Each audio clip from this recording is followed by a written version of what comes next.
ভাই এখানে হচ্ছে আপনার কতদিনের মুরগিগুলো রাখা হয়েছে? আজকে 22 দিন বয়স।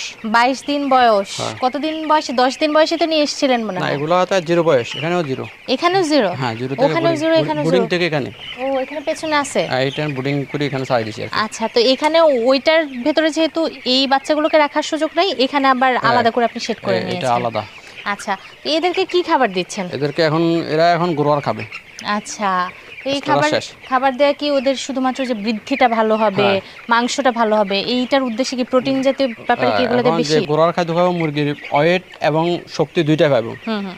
যখন মুরগি 28 দিন বয়স হবে তখন এদের আর শক্তির প্রয়োজন, এখন তোদের মাংসের প্রয়োজন, তখন শুধু ফিনিশের খাবারটা খাবে, আচ্ছা দ্রুত ওয়েট চলে আসবে। আচ্ছা আচ্ছা, তার মানে এটা এখন ওদের শক্তিটা বৃদ্ধি করবে, মাংসটাকেও বাড়াবে। মাংসটা আচ্ছা, বাড়াবে। তো আপনার এই মুরগিগুলোর মানে ওজন কিরকম হয় এখানে? আপনি এখানে ওজন 30-32 দিনে 2 কেজি 2200 2 গ্রাম কেজি এরকম। 200 গ্রাম।